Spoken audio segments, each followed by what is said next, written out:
함께 나눌 말씀은 어제 이어서 계시록 2장 12절에서 17절까지의 말씀입니다. 계시록 2장 12절에서 17절까지의 말씀 우리 한 절씩 교독하도록 하겠습니다. 12절 제가 먼저 읽겠습니다. 버가모 교회 사자에게 편지하라. 좌우에 날선검을 가지신 이가 이르시되 내가 어디에 사는지를 내가 아노니 거기는 사탄의 권자가 있는 데라. 내가 내 이름을 굳게 잡아서 내 충성된 증인 안디바가 너희 가운데 곧 사탄이 사는 곳에서 죽임을 당할 때에도 나를 믿는 믿음을 저버리지 아니하였도다. 그러나 내게 두어 가지 책망할 것이 있나니 거기 내게 발람의 교훈을 지키는 자들이 있도다. 발람이 발락을 가르쳐 이스라엘 자손 앞에 걸림돌을 놓아 우상의 제물을 먹게 하였고 또 행함을 하게 하였느니라. 이와 같이 내게도 니골라 당의 교훈을 지키는 자들이 있도다. 그러므로 회개하라. 그리하지 아니하면 내가 내게 속히 가서 내 입에 검으로 그들과 싸우리라. 함께 읽겠습니다. 귀 있는 자는 성령이 교회에게 하시는 말씀을 들을지어다.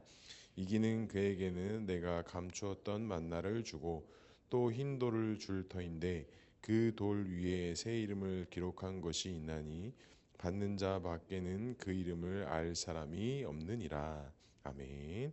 오늘도 말씀과 기도의 자리에 나오신 성도님들을 사랑하고 축복합니다. 오늘 버가모 교회에게 드리는 편지를 통해서 또 우리에게 주시는 말씀을 듣고 깨닫는 또 실천하는 그런 귀한 시간 되기를 주님의 이름으로 간절히 축복합니다. 세 번째 교회에 드디어 이제 편지를 보냅니다. 이제 버가모 교회인데요. 이 버가모 교회의 위치는 높은 지대에 있었다고 해요. 그러니까 어느 곳에서 봐도 이 지역이 높은 지역이 있었기 때문에 이렇게 한눈에 들어오는 그런 지역이었다라고 합니다. 그렇게 높은 지대에 있고 한눈에 들어오는 지역이다 보니까 특별히 우상 신전을 세우기 딱 좋은 지역이었대요. 그래서 이 지역 자체가 이 신전을 건축하는 것을 유치하기 위해서 상당히 노력을 많이 했다고 합니다. 그러니까 이런 어떤 지리적 위치 또 상황적 위치가 상당히 정치적으로 좋다 보니까 권력도 생기고 또 로마로부터 상당히 많은 지원을 받고 또 자치 행정 도시가 있어서 좀 특별 대우를 받는 그런 지역이었대요. 그러니까 어제 살펴봤던 서머나 교회는 우상 숭배의 꽃을 피운 곳이었다면 이 버가모 교회는 정말 새 시대를 열은 정말 그 꽃이 피어진 것 시작해서 우상 숭배 어떤 정말 큰 그 틀을 마련하는 좀 그런 지역이었다라고 합니다. 그러니까 이 지역 안에서의 교회가 세워지고 성도들이 신앙을 삶을 살아가는 데 있어서도 쉽지 않았다라는 것이죠. 어제 서문화 교회에서도 그곳에서 경제 활동을 하기 위해서 그 우상 숭배하는 길드에 들어가지 않으면 생활이 힘들었는데 오늘 이 버가모 지역도 마찬가지로 이 지역 안에서 특히 신전을 유치하는 이런 지역에서 신앙을 지키고 믿음을 지켜낸다는 것이 생각만큼은 그렇게 쉽지 않았다라는 것입니다. 그래서 이 막강한 권한을 가진 도시로서 이곳에 사는 어떤 자긍심들이 있었고 또 그것 가운데에서 신앙으로 사는 사람들은 많이 위축되기도 하고 또 이렇게 조심하게 되는 그런 일들이 있었다라는 것이죠. 근데 오늘 편지에 보면 주님을 좌우에 무엇이 가진 자라고 설명하고 있습니까? 우리 12절의 말씀 함께 읽어볼까요? 버가모 교회 사자에게 편지하라. 좌우에 날선검을 가지시니가 이르시되. 특히 버가모 교회 편지에서 그 첫 대목은 좌우에 날선검을 가지신 하나님이 너희들에게 말씀하신다 이렇게 말씀해요. 그러니까 이렇게 표현한 이유가 뭘까? 요한이 이렇게 표현한 이유가 뭘까 생각을 해봤더니 당시 이 버가모 교회는 상당히 힘이 있었기 때문에 자기들이 곧 법이었고 자기들의 주권과 의지가 되게 강한 지역이었어요. 그러니까 특별히 어떤 우상을 숭배하는 지역이었지만 그들의 주인은 우상이 아니라 누구라는 생각들이 많았어요. 나 자신이라는 그런 의지들이 상당히 많은 지역이었다는 것이죠. 근데 이곳에 편지를 보낼 때 그 좌우에 날선검을 가신 이가 누구다? 하나님이다. 이거를 먼저 밝히는 거예요. 그러니까 어떠한 삶 속에서 살아갈 때에 너희들이 주인, 너희들이 가지고 있는 것이 주권자가 아니라 그 칼을 쥐고 있는 분은 우리 주 여호와 하나님 한 분이신 것을 밝히면서 시작을 하는 것이죠. 그러니까 그 양검을 가지신 이가 그리스도신데 그 예수님의 입에서 나오는 말씀이 너희들에게 정말 중요한 것이다. 그러니까 당시 이 지역이 가지고 있었던 가치관과 정체성과 예수 그리스도의 말씀이 뭐 하는 거예요? 대립을 이루고 있는 거예요. 충돌을 일으키는 거예요.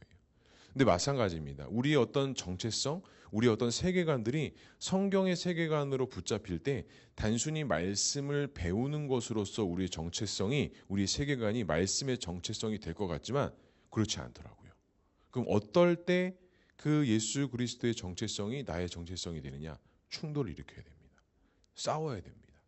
단순히 스폰지처럼 싹 받아들이는 것이 정체성이 변할 것 같지만 그렇지 않더라고요. 내 안에 있는 정체성과 성경에 있는 정체성이 부닥치고 충돌을 일으키고 싸움을 일어날 때 누가 이기는 거예요? 그리스도의 정체성, 말씀의 법이 우리를 지배하기 시작한다라는 것이죠. 아마 요한은 이거를 이야기했던 것 같아요. 그래서 너희들 지역에는 너희들이 주인인 것처럼 살아가는 지역인지 모르겠으나 양검의 칼을 가지신 분은 누구시다? 예수 그리스도다. 그리고 뭐라고 말씀해요? 안디바가 순교를 당했다라고 이야기하고 있습니다. 근데 그 순교를 당할 때도 무엇을 저버리지 않았대요? 믿음을 저버리지 않았대요. 그러니까 우상을 숭배하고 우상을 신전을 유치하는 지역이었지만 당시 교회 안에 있었던 사람들의 그 신앙의 순수성은 정말 귀했다라는 것을 말씀하고 있어요. 그러니까 요한도 그 내용을 알고 안디바라는 사람이 순교를 당할 때도 무엇을 잊어버리지 않았다? 너희들의 신앙과 믿음을 잊어버리지 않았다라는 것이죠. 사랑하는 성도 여러분, 그렇다면 우리가 가지고 있는 과연 믿음의 정체성은 무엇입니까? 우리가 하나님의 자녀로서 그리스도를 믿는 자들로서 구원받았다라고 이야기하는데 그럼 나의 정체성은 무엇일까요? 이 정체성의 문제를 우리가 하나님 앞에 다시 정립하고 세워야 할 것인데 충돌이 일어나야 됩니다. 양검의 검을 가지신 이 예수 그리스도의 말씀이 내 안에서 충돌을 일으키고 싸움을 일으켜야 그 예수 그리스도의 말씀이 이겨나가기 시작한다는 것이죠. 그리고 그 싸움과 그 믿음을 통해서 우리도 하나님 앞에 믿음으로 살고 충성할 때 그 믿음을 저버리는 것이 아니라 저버리지 않고 승리하는 삶을 살아갈 수 있다라는 것입니다. 사랑하는 성도 그렇습니다. 버가모 교회는 분명히 순교를 통하여서 믿음 안에서 똘똘 뭉쳐가는 교회였습니다. 그런데 오늘 요한이 그들에게 향해서 두 가지 책망을 하기 시작합니다. 첫 번째는 발람의 교훈이라는 말씀이 나오는데 이거는 우리 유다서 말씀을 보면 좀 이해할 수 있어요. 유다서 11절에 보면 이렇게 말씀합니다. 화 있을진저 이 사람들이여 가인의 길에 행하였으며 삭슬 위하여 발람의 어그러진 길로 몰려갔으며 고라의 폐역을 따라 멸망을 받았도다. 이 성경에서 보면 발람은 불의한 삭과 연결이 되고 있습니다. 그러니까 즉 물질 때문에 무너진 인생의 길을 보여준 게 이 발람의 교훈이었죠. 그러니까 이스라엘 백성들을 꼬임해서 우상 숭배하게 한. 그래서 하나님께서 그 길 가운데 나귀를 사용하셔서 그 길을 막으려고 하셨지만 그것도 물리치고 이스라엘 백성들을 우상 숭배하게 하는 것이 발람의 교훈이었다라고 말씀하고 있습니다. 그런데 오늘 뭐예요? 이 요한이 버가모 교회에게 너희들이 그 발람의 교훈을 따르는 것이 있었다라고 말씀하는 거예요. 그러니까 순교의 피도 있었고 신앙의 순수성도 있었지만 그 발람의 교훈을 따르는 것들이 너희들 안에 책망할 것이다 라고 이렇게 말씀하는 것이죠. 다시 말하자면 신앙의 대명분은 정말 잘 승리했습니다. 정말 우상의 문제에 있어서는 정말 잘 승리하고 잘 배격하고 잘 승리하는 삶을 살았어요. 하지만 삶에서 나타나는 그 작은 물질의 문제, 그 작은 어떠한 요소의 문제들이 이 버가모 교회를 힘들게 하고 그 성도들을 무너뜨리는 결정적인 요소가 됐다라고 책망하고 있는 것이죠. 우리의 신앙의 삶도 돌아보면 그렇지 않습니까? 우리가 신앙의 대명제들은 잘 지킵니다. 우리의 신앙의 대명제가 뭐가 있을까요? 주일 예배, 그 다음에 어떤 봉사, 사역, 때로는 어떤 헌금, 물질 생활 이런 것들은 우리가 정말 잘 지키고 나아갈 수도 있어요. 하지만 오늘 이 버가모 교회에게 편지했던 이 내용처럼 이 삶에서 찾아오는 작은 부분의 문제에 있어서 우리가 승리하기보다는 사실은 넘어지는 경우들이 정말 많이 있습니다. 그러니까 일반적으로 생각하면 대문제 앞에서 우리가 사실은 넘어지고 쓰러지는 게 많을 것 같은데 어떻게 보면 신앙의 큰 문제에 있어서는 우리가 결단을 내고 승리를 잘하는 것 같아요. 그런데 정말 사소한 문제, 작은 문제에서는 우리가 넘어지고 쓰러지고 또 넘어지는 경우들이 정말 많이 있다라는 것입니다. 부도덕하고 하나님을 무서워하는 것이 아니라 사람을 무서워하고 또 그렇게 그런 것들로 인해서 우리가 넘어지는 모습이 반복되는 것들. 이것이 결코 작은 문제가 아니다라고 오늘 버가모 교회에게 편지하고 있는 것입니다. 요한복음 14장 21절에 보면 이렇게 말씀합니다. 나의 계명을 가지고 지키는 자라야 나를 사랑하는 자니라. 우리가 계시록 1장에도 보면 말씀했죠. 이 말씀을 읽고 듣고 지키는 자가 뭐가 있다라고 말씀하셨어요? 복이 있다라고 말씀하셨어요. 단순히 아는 것에서만 끝나는 것이 아니라 그것을 지키고 순종하는 것이 복되다라고 말씀하고 있는 것이죠.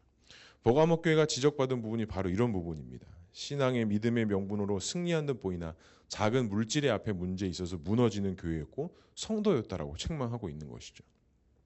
신앙생활이 그런 것 같아요. 우리 신앙생활, 일상생활에서 툭툭 튀어나오는 그 작은 문제들 때문에 사실은 우리가 넘어지고 감정이 상하고 잘 쌓아 올라왔던 것들이 한순간에 무너지는 그런 신앙과 믿음의 길을 우리가 경험했던 적들이 정말 많이 있습니다. 버가모 교회가 그랬던 것입니다. 황제 숭배의 문제에 있어서는 승리한 듯 보였으나 삶에서 찾아오는 그 작은 유혹의 문제 앞에서는 쉽게 타협하고 쉽게 넘어지는 그 교회와 성도들의 모습이 있었다라는 것이죠. 사랑하는 성도 여러분, 나는 어떤 부분에 있어서 연약한 부분이 있으십니까? 내가 살아가고 내가 특별히 믿음 생활을 하는 데 있어서 내가 정말 약한 부분이 어떤 부분이 있으십니까? 다들 한 가지씩은 있으실 거예요. 저는 개인적으로 지금은 되게 많이 좋아졌는데 이게 살짝 무시를 당하거나 이러면 이게 되게 상처를 많이 받더라고요. 제가 왜 그런가 봤더니 제가 중학교 1학년 때 그 상처가 있었거든요. 교회에서 학생 시절 때 뭐 그분들은 그러지 않았던 것 같아요. 근데 한 살 위였던 그 누나들이 저를 이렇게 보면서 뭔가 이렇게 약간 놀리는 듯한, 뭔가 이렇게 욕을 하는 듯한 그런 느낌을 제가 교회에서 받았어요. 그래서 제가 그때 이후로 한 달 동안 교회를 안 나갔나? 네, 그때가 이제 되게 큰 상처였던 것 같아요. 또 나름대로 어떤 사춘기 시절이었잖아요. 근데 그 사건이 아직도 제 머릿속에서 떠나지 않아서 그런지 몰라도 그 이후로 청소년 시절을 지내고 청년 시절을 보낼 때 어떤 나를 좀 이렇게 무시하고 나를 좀 이렇게 누르려고 하는 그런 느낌들이 있을 때 이렇게 좀 막 분노하고 붕괴하는 그런 저의 모습을 제가 참 많이 발견했습니다. 그래서 세상적인 말로 그런 거죠. 그러니까 나를 공격하면 제가 이렇게 막 이제는 쭈그러드는 게 아니라 전투력이 막 올라오는 거예요. 그래서 막 어떻게든지 그거를 내가 맞닥뜨리고 싸워서 이겨야 되는 그런 되게 나쁜 습성들이 20대 초중반의 제 안에 정말 많이 있었습니다. 그러니까 이렇게 우리 안에 신앙의 대문제들은 잘 지키고 잘 결단하지만 내 과거에 어떤 상처 있었던 부분들, 연약된 부분들이 딱 건드려졌을 때 쉽게 넘어지는 우리 자신의 연약한 부분들이 있다는 것이죠. 성도님들은 어떤 부분들, 어떤 연약함들이 있으세요? 우리가 이것들을 정말 잘 극복하고 잘 이겨내야 합니다. 우리가 신앙과 믿음의 문제에 있어서 정말 큰 산들이 큰 문제가 아니라 정말 작은 돌뿌리 하나 때문에 우리가 넘어지고 쓰러지는 경우들이 정말 많이 있다는 것이죠. 그러니까 이 버가모 교회도 그랬던 거예요. 정말 큰 문제였던 우상의 문제에 있어서는 순교를 당하고 신앙을 지키는 그 순수성이 있었지만 그들이 작은 삶의 교훈에서 유혹되어지는 것들에 있어서는 쉽게 넘어지고 쉽게 쓰러졌다라고 너희들이 책망할 것이 그것이다라고 이렇게 말씀하고 있는 것입니다. 사랑하는 성도 여러분, 이 시간 오늘 기도할 때 그런 나의 작은 돌뿌리는 무엇이 있는지, 하나님 내가 이 돌뿌리 때문에 넘어지는 것이 아니라 정말 이것 또한 잘 견디는 자가 될 수 있게 해달라고 함께 기도하고 간구할 수 있는 우리 모두가 될 수 있기를 주님의 이름으로 간절히 축복합니다. 마지막으로 요한은 회개하라, 감추인 만나를 주리라, 흰돌을 주겠다라고 이렇게 편지하면서 선언합니다. 요한복음 6장 49절 이하에 보면 이렇게 말씀합니다. 너희 조상들은 광야에서 만나를 먹었어도 죽었거니와 이는 하늘에서 내려오는 떡이니 사람으로 하여금 먹고 죽지 아니하게 하는 것이라. 나는 하늘에서 내려오는 살아있는 떡이니 사람이 이 떡을 먹으면 영생하리라 라고 말씀합니다. 그러니까 감추인 만나는 세상의 끝날 때에 드러나는 것인데 이 만나는 예수 그리스도와 우리가 온전하게 결합되어지고 하나 되어질 때 하나님의 은혜가 있고 하나님의 보호하심이 있다라는 것이죠. 여기서 또 흰돌이 의미하는 거는 이제 고대 그 이스라엘에서 재판관들이 재판을 했을 때 이 흰돌을 사용했다라고 합니다. 그러니까 이 흰돌을 사용하면서 자유를 선언하고 승리를 선포할 때 이 흰돌을 사용했다라고 이렇게 기록하고 있더라고요. 그리고 이 흰돌은 또 잔치집에 들어갈 때 이렇게 입장표와 같은 또 그런 역할들을 했다라고 해요. 그러니까 이 성경에서 흰돌을 너희에게 주겠다라는 건 너희들이 무엇을 주겠다라는 거예요? 승리와 자유와 은혜를 허락해 주시겠다라는 말씀입니다. 그렇습니다. 장차 우리가 주님을 배울 때 이 힘도를 소유한 자들로서 주님을 만나게 될 것이다. 신앙의 삶 속에서 고난과 역경이 있지만 너희들이 그리스도를 통해서 구원받은 자들로서 너희들은 무엇을 소유한 자들이다? 예수 그리스도와 연합을 통해서 이 힘도를 너희들이 소유한 자들이다. 그리고 너희들이 그 힘도를 가지고 있었을 때 예수님을 영접하게 될 것이고 만나게 될 것이고 소유하게 될 것이고 영생을 누리게 될 것이다 라고 말씀하고 있는 것이죠. 사랑하는 성도 여러분, 오늘 하루도 그 예수 그리스도를 붙잡는 하루 될 수 있기를 주님의 이름으로 간절히 축복합니다. 다른 것을 붙잡고 다른 것을 의지하는 것이 아니라 우리의 삶의 작은 부분에 있어서도 그 예수 그리스도를 붙잡고 나아갈 때 우리가 승리하는 삶을 살아갈 수 있다는 것. 그리고 꼭 기억하시기 바랍니다. 우리는 신앙의 대명제 앞에서 쓰러지는 게 아니라 정말 내 작은 연약함에서 찾아오는 그 작은 돌뿌리 때문에 우리는 쉽사리 넘어진다는 사실. 이 사실을 꼭 기억하시고 방심하거나 낙담하는 것이 아니라 정말 하나님을 끝까지 붙잡고 의지하여서 오늘 하루도 신앙으로 살아갈 수 있는 저와 우리 모두가 될 수 있기를 주님의 이름으로 간절히 축복합니다. 기도하겠습니다. 사랑과 은혜가 풍성하신 하나님 아버지, 오늘은 또 버가모 교회에 보내는 편지를 통해서 우리 안에 말씀해 주시고 또 알게 하시고 결단할 수 있는 귀한 은혜를 주시니 주님 감사합니다. 우리 안에 신앙의 순수성과 결단성, 또 헌신할 수 있는, 순교할 수 있는 그런 놀라운 마음들과 믿음을 주시니 주님 감사합니다. 하지만 하나님, 우리가 삶 속에서 살아가다 보면 삶 속에서 만나는 여러 가지 유혹들과 작은 것들 때문에 넘어지고 쓰러지는 내 자신을 발견할 때가 있습니다. 하나님, 우리가 정말 하나님 앞에 먼저 된 자들로서 또 본이 되는 자들로서 그런 믿음의 삶을 살아갈 때에 그런 작은 유혹과 작은 유혹에도 넘어지는 삶을 살아가는 것이 아니라 정말 모든 것 앞에 우리의 순수성과 우리의 믿음의 결단을 통하여 승리하는 삶을 살아가는 우리 모두가 될 수 있도록 주님 인도하여 주시옵소서. 오늘 하루도 삶을 살아갈 때에 많은 유혹들과 많은 시험의 것들이 우리를 넘어뜨리려고 할 것입니다. 하나님, 그럴 때마다 주님을 깊이 묵상하게 하시고 하나님과 동행하는 삶을 살게 하셔서 승리하는 믿음의 삶, 결단하는 믿음의 삶이 될 수 있도록 주님 인도하여 주시옵소서. 우리 사랑하는 보누리교회와 우리 공동체 모든 식구들 주님께서 한 명 한 명 붙잡아 주시고 우리들이 믿음과 소망으로 살아갈 때에 하나님의 도우심이 인도하심이 있게 하시고 날마다 성령의 충만함으로 살아가게 하셔서 하나님과 함께하여서 하나님께 영광이 되고 정말 예수 그리스도를 소유함으로써 매일매일이 감사하고 승리하는 삶 될 수 있는 우리 귀한 교회와 공동체 될 수 있도록 주님 인도하여 주시옵소서. 이 시간 또한 많은 기도의 제목 가지고 주 앞에 나왔습니다.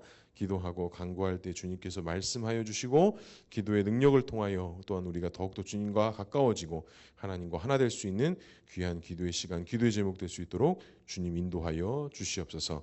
하나님께서 함께 하실 것을 믿사오며 이 모든 말씀 예수 그리스도의 이름으로 기도합니다. 아멘.